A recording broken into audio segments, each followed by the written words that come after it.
안녕하십니까. 어, 또 아까 좀 또 그 네이버 부동산 통해서 한번 매물 한번 체크를 좀 해봤는데요.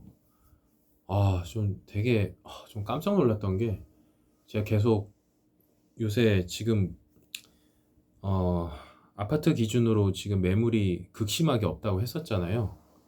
예. 근데 오늘 또 아까 방금 또 확인을 했는데 근데 잠깐 또한 사실은 한 이틀, 2-3일, 이틀, 2-3일 동안은 그래도 이게 2-3일인가? 뭐 어쨌든 근데 매물이 조금 아주 진짜 극소량만큼 조금 늘었다가 지금 또 다시 보니까 매물이 제가 저번에 지금 굉장히 매물이 심각하게 없다라고 했을 때보다 더 없어졌어요. 그러니까 지금 아예 매물이 지금 거의 없는 상태나 예, 지금 마찬가지입니다, 지금. 그렇고, 특히 이제, 어, 특히 이제 중저가 아파트나 아니면 그 평수가 좀 적은 거 있죠. 평수가 조금 작은 것들은, 그러니까 평수가 좀 작고 중저가 아파트들은, 매물이 지금 거의 없어요. 진짜 아예 없다고 봐도 될 정도로. 예, 그런 상황이고, 근데 거기다가 만약에 역세권이기까지 한다라고 하면, 와, 지금 매물이 지금 심각하게, 예, 이거 매매 기준으로 말씀드린 겁니다. 매매 기준으로 지금, 매물이 진짜 너무 없는 상황입니다. 일단은 뭐 지방은 아니고 수도권 기준으로만 말씀드리는 거고요. 그래서 아주 심각하고, 근데 이제, 그래도 한 10억 정도 되는 그 정도? 10억을 중저가라고 하기는 그렇죠. 우리 일반 서민들 입장에서는요. 근데 어쨌든 한 10억 정도 되는 아파트들은 그래도 매물이 없지는 않아요. 있긴 있어요. 있는데 그것도 매물이 굉장히 적어요. 굉장히 매물이 적고 그래서 이제는 이제는 진짜 거의 10억 인근의 아파트들은 그러니까 10억, 뭐 한 11억 정도, 한 11억 정도까지 봤을 때 한 10억에서 11억 정도 사이 그 이하의 아파트들은 지금 매물이 너무 없어서 아마 지금 신규 매수자분들은 아마 거래하기가 진짜 힘드실 것 같아요. 진짜 힘드실 것 같고. 근데 이거를 그렇다고 넋놓고 가만히 있을 수는 없는 것 같거든요. 예, 그래서 왜냐면 지금 월세랑 전세도 지금 계속 오르고 있으니까. 근데 이게 솔직히 말씀드리면 이게 조금 제가 정확히 모르겠어요. 사실 전세랑 월세는 막 그렇게 체크를 제대로 안 해봐서 정확히는 모르겠는데 뭐, 뭐 매스컴에서는 뭐 전세랑 월세 뭐 다 트리플 강세다 뭐 이렇게 얘기를 하는데 솔직히 전세랑 월세가 지금 많이 오르는 거를 사실 체감을 잘 못하겠어요. 왜냐하면 제, 제 거, 제 거 이제 지금 소유하고 있는 그 아파트 단지 쪽 전세만 해도 솔직히 오르긴 오르고 있거든요.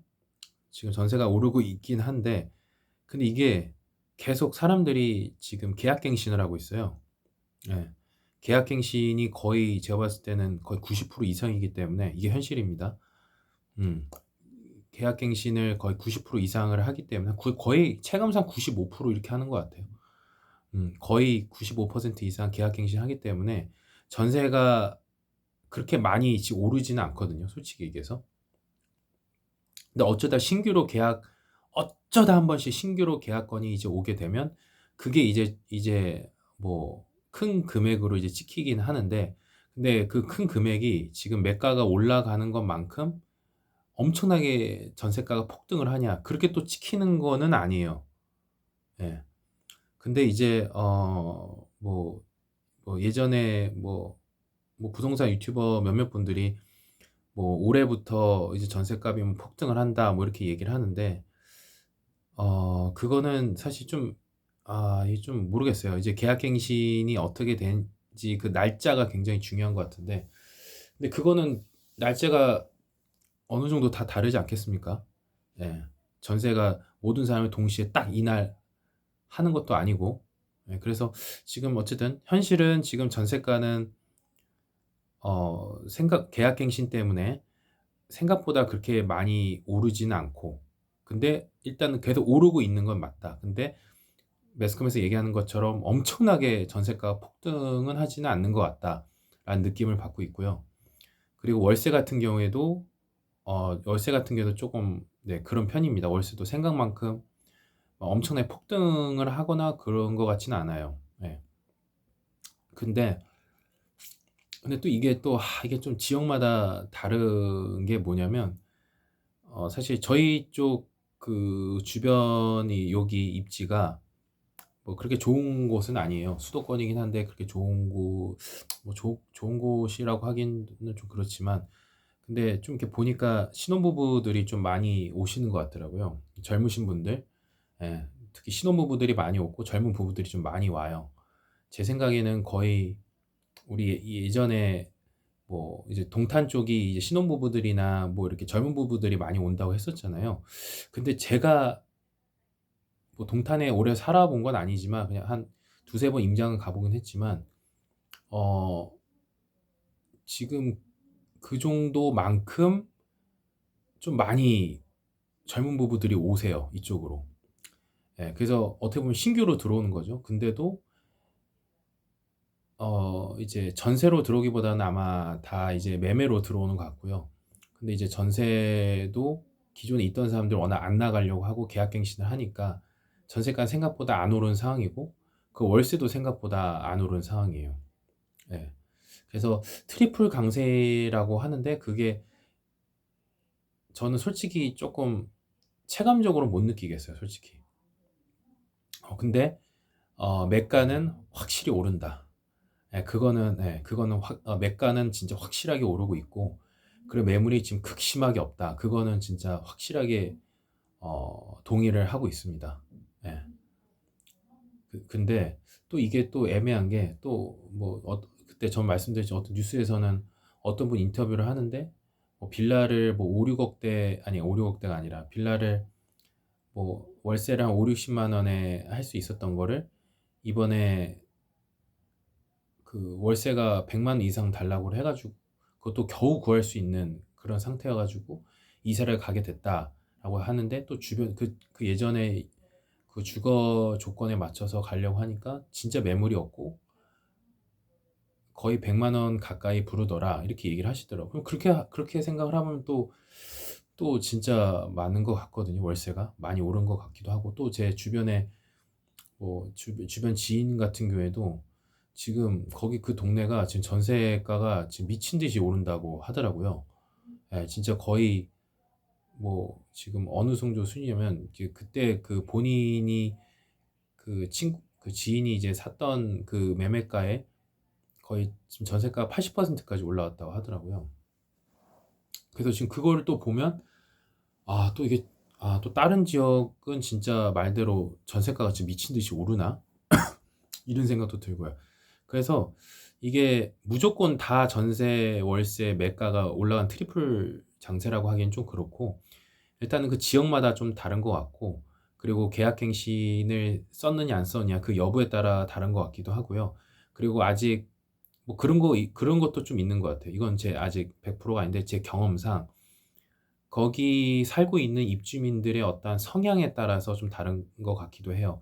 만약에 이거는 제 추측이라고 한다면, 음, 나름 조금 알려진 하남이나 동탄 이런 쪽에 이게 사시는 분들은, 제가 알기로 거기는 지금 이미 젊으신 부부들이 아니면 젊으신 좀 나이가 젊으신 분들이 좀 많이 사시는 걸로 아는데, 이제 시세 트래킹이 이제 빠를 거 아니에요. 그러다 보니까 전세는 요 정도면 내가 바로 받을 수 있겠구나라고 이렇게 좀 생각하는 게 빨라진 것 같아요. 그러니까 주식처럼 바로바로 그 시장가를 바로 반영이 되는 것처럼. 근데 제가 사는 쪽은 아직도 조금 이제 나이 드신 분들이 좀 많이 지금 살고 계시기 때문에 그 시세 트래킹에 대해서 좀 그게 좀 적응이 좀 느리신 것 같아요, 확실히.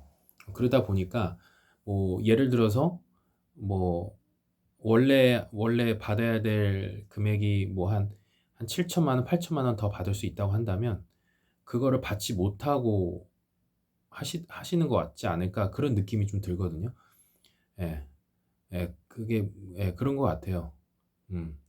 그래서 그런 것 같기도 하고, 그래서 이게 또 현실은 '아 이게 이론과 다르구나. 아 이게 또 그 사람들 입주민들의 어떠한 성향 그리고 인구가 어떤 비중이 많은지 이거에 따라서 전세가가 올라가는 속도도 달라질 수 있겠구나.' 이런 것도 많이 느끼게 됐고요. 예 좀 그렇습니다. 그래서 지금 일단은 제가 사는 쪽은 지금 매물이 너무 심각하게 없고, 그나마 이제 아주 쪼끔 있는 게 이제 10억 대. 저희 쪽이면 10억 대면 그래도 좀 비싼 편이거든요. 좀 비싼 아파트 축에 속하는데, 그쪽 단지들의 매물도 지금 굉장히 없다. 예 라는 거고, 예 지금 그렇습니다 지금. 예. 그렇고 이제 다른 쪽 지역들도 아마 마찬가지이지 않을까, 그렇게 생각하고 있습니다. 예.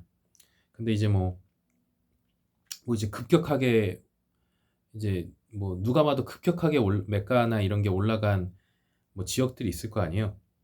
그런 쪽은 제 생각에는 오히려 지금 타이밍 때 쪼끔, 특히 전세나 월세가 오히려 쪼금 주춤할 수도 있지 않을까라는 추측을 좀 해 봅니다. 왜냐하면 아무리 지금 매물이 적다고 하더라도 너무 급격하게 올라갔기 때문에, 그렇다면 아예 사람들이 그 지역을 아예 안 보게 되거든요, 애초에 너무 비싸 버리니까. 그럼 이제 다른 쪽 지역을 보게 되고, 그래서 오히려 그 지역이 이제 풍선 효과처럼 좀 올라가겠죠. 그러면 이제 상대적으로 급격하게 올라간 그 지역은 이제 상대적으로 살짝은 뭐 가격 조정을 받지 않을까, 예 그렇게 생각을 합니다. 예 그렇게 하고 나중에 또 그쪽이 또 다시 또 슈가 몰리겠죠. 그래서 이렇게 돌고 돌고 순환하는 것 같긴 한데, 그래서 어쨌든 제가 오늘 아까 이제 봤는데 너무 쇼크를 받아서 저도 뭐 계속 몇 년 동안 오랜 세월은 아니지만 몇 년 동안 시세 트래킹을 계속 했는데, '아 이 정도로 매물이 없었던 적이 있나?'라는 생각이 들어서 진짜 이 정도로 매물이 없었던 적이 처음 봤거든요. 진짜 처음 봐 가지고 '아 이거 진짜 큰일 날 수도 있겠다.' 이런 생각이 들더라고요. 예.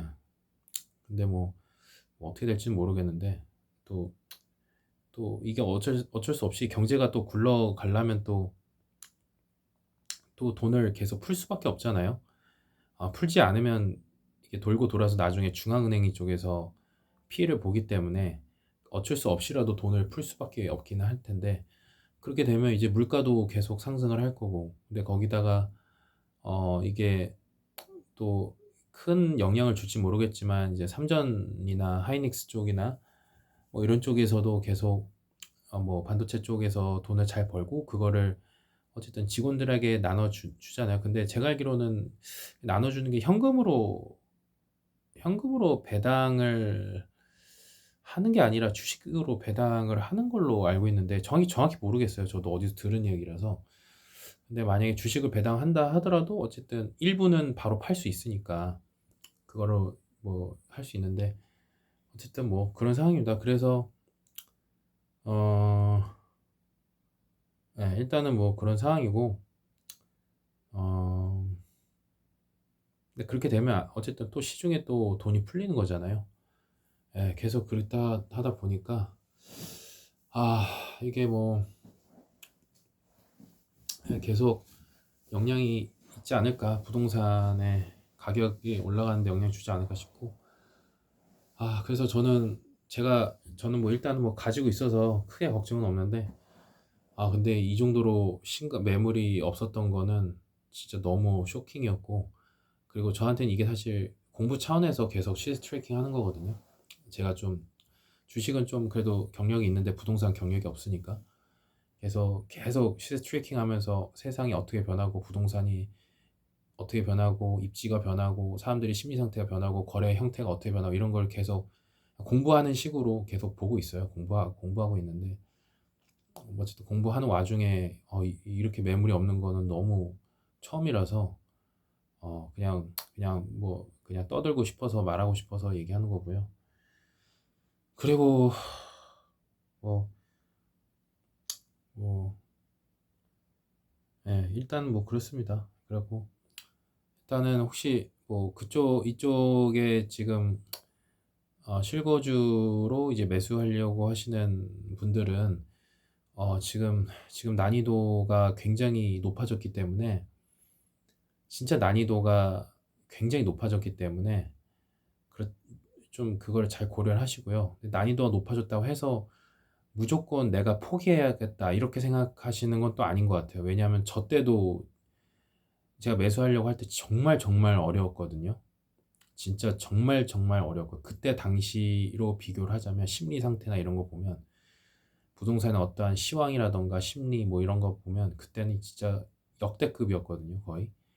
예, 그래서 왜 내가 할 때마다 이러냐. 내가 주식을 처음 시작할 때도 금융위기 터져서 계속 막 그러고 계속 전 세계가 폭락하고 막 뻑하면 미국 기업들이나 세계 최대 회사들이 다 망하고 막 그런 최악의 상황에서 제가 시작을 했는데 근데 이번 부동산에도 할 때 그러더라고요. 그래서 '아 왜 나는 왜 이러냐. 뭐만 하려고 하면 이러냐.'라는 생각이 들었는데 뭐 그래도 어쩔 수 없다 생각하고 과감히 베팅을 한 거죠.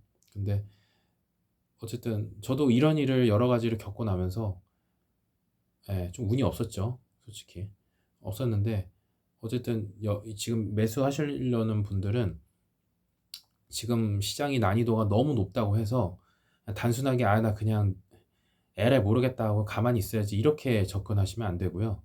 좀 적극 내가 진짜 뭐 매수하려는 의지가 있으면 진짜 좀 적극적으로 지금 시간이 없겠지만 잠을 줄여서라도 임장을 다니면서 그리고 손품도 엄청 팔아야겠죠. 손품이라는 건 공부를 말하는 거예요. 공부도 엄청나게 하고 해서 그리고 이제 중개사님들 이제 좀 많이 만나서 이제 내가 확실히 사겠다는 의지를 좀 보여주세요. 내가 그냥 뭐 해도 그만 안 해도 그만 이런 식으로 특히 중개사님들한테 간을 보시지 마세요. 그분들 산전수전 다 겪었기 때문에 내가 간 보는 건지 아닌지 단번에 아세요. 예. 그러니까 절대 간 보지 마시고 진짜 내가 살려고 하는 의지를 보여주시고 어필을 하세요. 그러면 그분들도 바로 아세요. 그래야지 좋은 매물, 조금이라도 싼 매물을 소개를 해 주죠. 그렇게 하고 그렇다고 또 중개사님이 들이 소개해 주는 매물 중에 이상한 매물도 있거든요. 비싼 매물, 이상한 매물도 있거든요. 그렇다고 또 그거를 그냥 덥석덥석 잡지 마시고 그런 와중에도 신중함을 잃으면 안 되고 딱딱딱 그래도 내가 기회도 포착하면서 기다릴 줄도 알아야 되는 굉장히 어려운데 어쨌든 그렇게 해서 해야 될 것 같아요. 예. 예. 그렇게 하셔야 될 것 같습니다. 그래서 지금 시장이 굉장히 어렵기 때문에 그렇다고 절대 진짜 살려고 하시는 분들은 포기하지 마시고 그 와중에도 정말 결단을 내리셔야 되고 정말 특히 공부 진짜 많이 하셔야 됩니다. 예. 진짜 공부 분석 진짜 많이 하셔야 되고 예. 그냥 단순하게 그냥 우리 중고등학교 때 공부했던 것처럼 다다다 알아서 되는 누가 알려주는 그런 거 하지 마시고요. 본인이 직접 발로 뛰어서 알아보면서 또 동시에 공부는 공부대로 하고 배우기도 하고 그렇게 하셔야 돼요. 동시에 그걸 다 해야 돼요.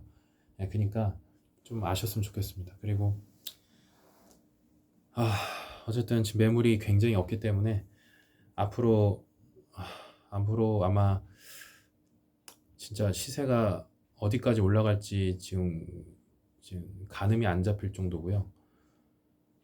이게 저한테는 진짜 공부가 많이 될 것 같고 지금 공급이 너무 없는 상태에서 이런 이슈가 터진 거기 때문에 이때 어떻게 반응을 할까도 좀 봐야 될 것 같고 그리고 뭐 좀 있으면 뭐 이제 세제 개편안 나오겠죠. 뭐 그런 것도 나오기도 하고 그리고 지금 이미 금리가 올라갔고 그거 금리 올라간 것도 이미 대출금리 이미 훨씬 전에 반영이 된 것 같아요 시장에서. 그래서 일단 그런 상황이고요. 그리고 또 아시겠지만 또 그 유튜버 분들 말은 너무 그냥 참고만 하시고 너무 막 그거에 의존은 안 하시는 게 좋을 것 같아요. 왜냐하면 예전에 대부분의 예전도 아니 예전이면 뭐 몇 달 전이죠. 몇 달 전만까지만 해도 이제 금리가 미국 금리가 최소한 상승은 하지 않겠다. 보합이거나 일단 금리 인하가 될 것 같다라고 거의 모든 전문가들이 그렇게 생각을 했고, 그리고 모든 거의 대부분 유튜버들이 그런 식으로 얘기를 했거든요. 근데 저는 이제 그때는 그건 모른다. 그건 아무도 알 수가 없다. 라고 생각을 했는데 또 본의 아니게 또 제 말이 맞게 됐죠. 근데 거의 대부분이 최소 금리가 예전 상태로 유지가 되거나 오히려 떨어질 거라고 보통 거의 얘기를 했잖아요. 오르진 않을 거다. 이런 식으로 얘기했는데 결국 그분들 말 다 틀렸죠. 예, 다 틀렸죠. 현업에 있다고 하는 사람들조차도. 예, 이 세상이 복잡 게임이다. 알 수가 없습니다. 예, 그렇기 때문에 근데 그렇다고 하더라도 제가 또 모든 거는 우리나라는 또 정교하게 짜여진 복잡계 시스템이라고 했죠. 그렇기 때문에 또 금리가 오르는 것만큼 또 뭔가 변화가 있을 겁니다. 그 변화를 잘 캐치를 하고 기회를 잡고 그것까지 분석을 해서, 예, 이제 뭐 매매하실 분은 매매하시고 하시면 될 것 같습니다. 예. 그래서 일단은 제가 그냥 제가 제 짧은 부동산 식견으로 말씀드리면, 그냥 지금 같은 경우에는 어, 매물이 굉장히 없다. 매물이 지금 굉장히 심각하게 극심하게 없는 상황이고, 그리고 이거를 지금 뭐 집주인 그리고 중개사, 심지어 지금 사시려고 하는 매수자 분들도 이제 다 아신다. 그러니 이제 시장에서 다 알기 때문에 이런 상황에서는 그냥 시장의 원리에 따르면 아마 아마 가격이 굉장히 많이 오르지 않을까, 그럴 가능성이 확률이 높지 않을까라는 거고, 우리가 예측하지 못하는 외부 변수도 여러 가지가 있겠죠. 완전한 극단값의 그런 경우의 수가 있고, 그래도 조금 더 뭐 조금 평균에서 조금 더 벗어난 극단값이 있을 텐데, 표준 편차 1, 2, 3 뭐 이런 식으로 얘기도 하죠. 근데 어쨌든 작은 극단값이라고 한다면 그것 가지고 다 고려를 하셔야 되고, 일단 그렇습니다. 계속 지금 했던 말 또 하고 또 하고 하는데, 지금 어쨌든 상황이 지금 좀 급박하게 흘러가는 것 같아서, 뭐 지금 우리가 알고 있는 외부 변수라는 것도 이제 외부 변수가 아니죠. 대표적으로 뭐 세제 개편을 한다던가, 지금 이미 금리가 올랐다던가, 물가가 계속 상승한다던가, 아니면 미국이랑 이란 전쟁에 따라서 원자재가 폭등에 따른 뭐 여러 가지 이슈가 있겠죠. 그런 건 이미 우리가 인지하고 있기 때문에 외부 변수지만 표준 편차가 굉장히 작은 외부 변수라고 할 수 있죠. 근데 완전 극단값, 세계 경제가 위기가 온다던가, 갑자기 대자연의 변화가 온다던가, 대지진이 일어난다던가 등등등, 이런 완전 최극단값이 일어나지 않는 이상은 일단은 아마 이제 큰 변화가 없지 않을까, 이렇게 생각을 하고 있습니다. 또 그렇다고 하더라도 그에 맞춰서 또 이 자본주의, 이 인간의 생태계, 인간의 시스템 자체는 또 그거에 맞춰 적응을 하겠죠. 그러면 기회는 오긴 오겠지만 굉장히 짧게 오거나, 지금은 사람들의 학습력이 너무 높아졌기 때문에 그 기회 자체도 없이 그냥 지나갈 수도 있는 거고요. 그래서 일단 그렇습니다. 그래서 다시 한번 말씀드리면, 지금 매매 기준으로 했을 때 매물이 굉장히 없는 상황이고, 특히 중저가가 굉장히 없는 상황이고, 특히 굳이 말하면 가격대까지 계산을 하면 10억대 언저리로 해서 그 이하의 가격대들은 진짜 극심하게 없다라는 걸 알고 계시면 될 것 같습니다. 그리고 마지막 하나 덧붙이자면, 어쨌든 대출이 지금 일단 국민은행을 시작으로 해서 대출을 지금 금리가 문제가 아니죠. 대출 총량 자체를 지금 줄이기 때문에 아마 어떻게 될지 모르겠지만, 국민은행이 시작을 했으면 이제 아마 다른 쪽 은행에서도 이제 좀 시작을 하려고 하지 않을까 뭐 싶습니다. 그렇게 되면 그게 이제 거기서 다 예전에는 그랬었죠. 한 몇 년도냐 제가 정확히 기억 안 나는데 2021년도 그때였나? 그때가 제가 정확히 기억 안 22년도인가 제가 정확히 모르겠습니다. 근데 어쨌든 처음에 하나은행 쪽에서 공을 쏘아 올렸죠. 대출 총량 자체를 뭐 굉장히 줄여서 아예 대출을 이제 안 한다라든가 그렇게 하니까 다른 은행도 연달아 안 하는 식으로 뭐 그렇게 됐는데 이번에도 아마 그렇게 되지 않을까 싶기도 해요.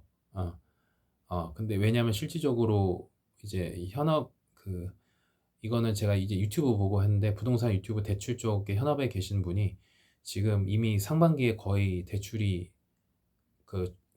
은행들 각자 실적을 다 채웠다고 하더라고요. 예. 그렇기 때문에 벌써 지금은 상반기에 이제 거의 이제 다 끝났고 그래서 이제 하반기에 아마 거의 7-8 월이면 이제 거의 이제 대출이 또 쉽지 않은 굉장히 힘들어지는 방향으로 되지 않을까 이렇게 얘기를 하시더라고요. 아마 그렇게 되면 제 생각에는 9 월이면 거의 뭐 은행 대출이 셧다운이 되지 않을까 싶거든요. 예. 그렇게 되면 뭐 아시다시피 10 월, 11 월, 12월 3 개월 동안 그냥 아예 없는 거예요.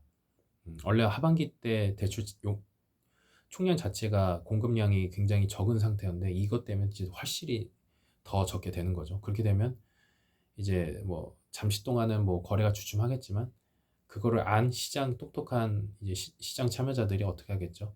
더 빨리 사려고 하겠죠.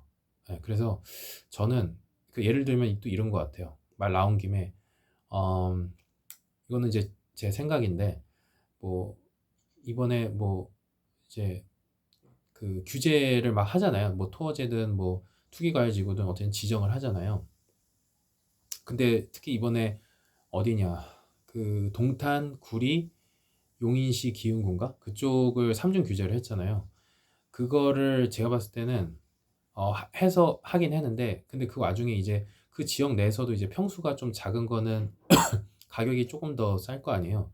오히려 그런 쪽이 지금 대출이 안 나온다 하더라도 그쪽이 오히려 가격이 좀 많이 점핑이 될 수 있지 않을까 싶어요. 왜냐하면 어쨌든 그 이상의 다른 조금 더 낮은 급지로 가게는 사람들이 분명히 자기들만 정해 놓은 그 마지노선이 있을 거고 그 밑으로 가기는 가려고 하는 수요는 좀 없을 거고 근데 그것도 이제 좀 다른 지역도 있긴 있겠죠. 근데 있는데 아마 그게 많지는 않을 거고 그리고 어쨌든 이제 대출이 이제 확실히 줄어들어서 이제 대출 자체 안 된다는 그 위기 의식을 많이 느껴서 아마 참여자들이 제 생각에는 지금 제 느낌에는 지금 6월까지는 아마 거래가 많이 됐을 거예요. 특히 비규제 지역으로 돼 있었던 곳은.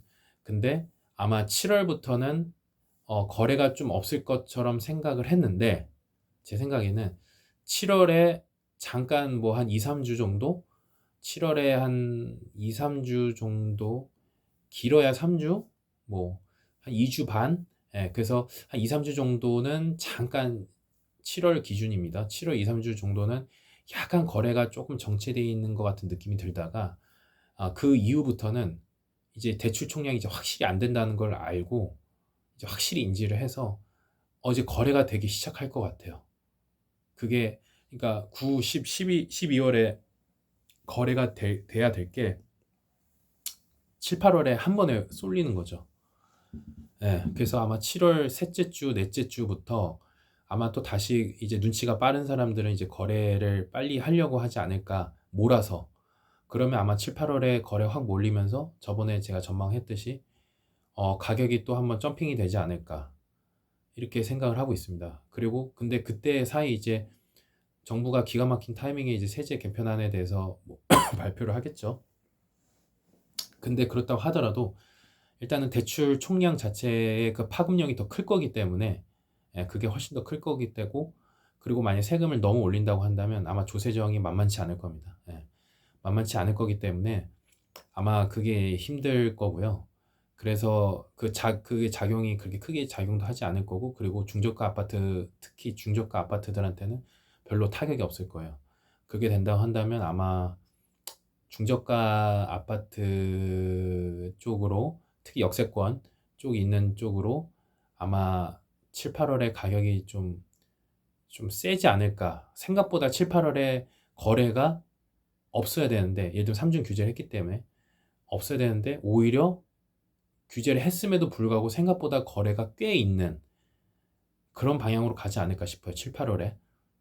그렇게 하고, 그 다음에 이제 한 번에 몰렸기 때문에, 이제 나머지 9, 10, 11, 12, 요 정도, 아니면 10, 11, 12월, 요 정도 때는 거래가 좀 많이 한산한 그런 느낌?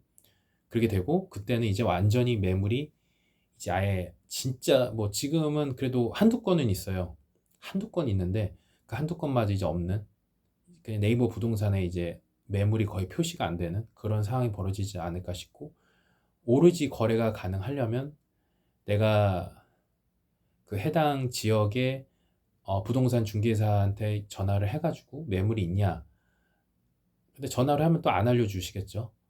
직접 가야지 알려주시겠죠. 그래서 그 중개사님들만이 가지고 있는 그 장부 매물, 그런 것만 내가, 그것도 그렇게 썩 좋은 조건이 아닌 그런 것만 겨우겨우 그 거래가 할 수 있는 게 12월, 11월, 12월 정도에 나오지 않을까. 네, 그렇게 생각합니다. 네, 그래서 그렇고요. 그래서 지금 어쨌든 중저가 쪽 역세권은 아마 지금 이미 많이 오른 상황이에요. 지금 많이 올라 있는 상황인데, 아마 지금 앞으로도 지금 최근 1년 동안 오른 것만큼은 아니지만, 그러니까 상승률 기준으로 했을 때 그거만큼은 아니지만, 최근 1년 동안 올랐던 거에 거의 50% 가까이는 오를 수 있지 않을까.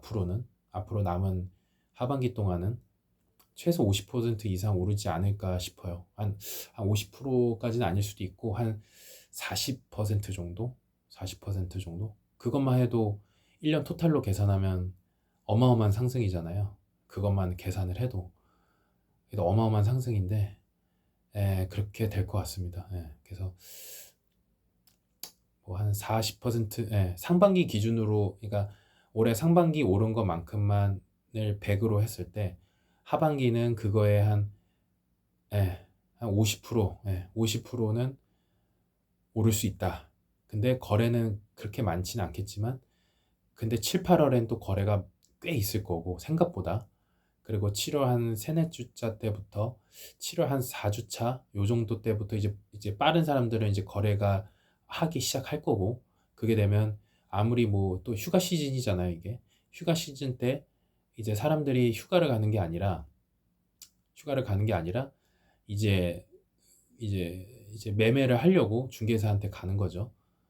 그렇게 하는 게 되지 않을까. 작년에도 그랬습니다. 작년에도 사람들이 여름 휴가 안 가고 다 부동산 중개사로 갔어요. 그렇게 되지 않을까. 특히 이번에는 그렇게 될 것 같습니다. 그래서 음, 그렇게 돼서 아마 지금 굉장히 부지런하셔야 돼요. 부지런하셔서 공부하셔야 되고, 또 어떤 분들은 또 이게 너무 가격이 너무 많이 올랐기 때문에 살짝 거품이라고 생각하고, 그동안 자기가 소득이 되니 차라리 이걸 더 모으는 게 더 이득이겠다라고 생각을 하셔서 매매를 안 하시고, 매매를 한 타임 쉬시고 2년 또 월세로 하시는 분들도, 그런 분들도 계시더라고요. 근데 저는 그건 너무 리스크가 크다. 왜냐하면 사람의 욕심이라는 것은, 그리고 사람의 그리고 이 전체 복잡계의 자본주의 시스템은 기하급수적으로 가기 때문에 그렇게 단순한 문제가 아니다 라고 생각을 하는데, 뭐 어쨌든 뭐 그렇게 판단을 하시니까 뭐 그런 거죠. 그래서 일단은 그렇습니다. 그래서 뭐 여기까지 뭐 했던 말 또 하고 또 해서 죄송한데, 일단은 여기 좀 저 나름대로 조금 좀 충격을 받아서 급하게 이렇게 영상을 찍게 됐습니다. 일단은 매매 고민을 하시는 분들은 진짜 잘 공부하시고, 진짜 열심히 이거 잘게 하셔서 이거 진짜 잘 보셔야 될 것 같습니다. 정말로. 지금 난이도가, 굳이 말하면 저 때보다도 난이도가 더 높은 것 같아요. 정말로. 진짜 정말로. 그래서 진짜 잘 보셔야 될 것 같습니다. 일단은 일단은 뭐 일단은 여기 여기 그리고 또 한 가지 말씀드린다면 뭐 아시겠지만 생각보다 머리로는 알지만 가슴으로 이해 못하는 것 중에 하나가 우리가 특히 매수하시는 분들 이제 예정자인 분들이 꼭 아셨으면 좋겠어요. 우리가 어쨌든 100% 현금을 사시는 분들이 없을 거 아니에요. 거의 어쨌든 부채 은행이라는 뭐 어쨌든 은행이 됐든 제2금융권이 됐든 금융권에 어쨌든 부채를 빌려서 빚을 레버리지를 통해서 우리가 집을 사잖아요. 그렇게 되는데 어쨌든 그 부채도 결국에는 물가가 상승하면 어떻게 되죠? 그 부채의 가격도 결국 하락하는 거예요. 실질적인 가치가. 그걸 머리로 알지만 이게 가슴을 이해 못 하실 수 있거든요. 근데 저도 아직 몇 년 되지 않았기 때문에 좀 그렇지만 그래도 조금씩 이제 이해가 되더라고요, 가슴으로. 그래서 그것도 물가가 올라감에 따라서 부채의 원래 실질 가격이 지금 하락하고 있다. 그럼 누구한테 유리한 거죠? 소유자한테 유리한 거죠. 빚의 가치가 떨어지는 거니까 나한테 있어서. 그러니까 그것까지도 좀 같이 고려하시고 선택하시는 게 좋지 않을까 싶습니다. 저도 이거 갑자기 또 막 뭐 또 저번처럼 저 옛날 2008년도 때처럼 금융위기 터져가지고 막 별의별 일 다 겪고 그럼 또 저도 또 어떻게 될지 모르죠. 세상 일은 어떻게 될지 모르는 거니까 뭐 별의별 다 겪잖아요. 그래서 그러면 저도 어떻게 될지 모르는데 그래도 일단은 뭐 저는 제 투자의 어떤 분석에 따르면 그냥 하는 게 맞다고 생각했고 지금 뭐 만족하고 있습니다. 저도 어떻게 될지 모르겠지만 일단 뭐 그냥 뭐 그냥 이러고 삽니다. 알겠습니다. 일단 너무 또 말 길어졌네요. 일단은 여기까지 영상 찍도록 하겠습니다. 감사합니다.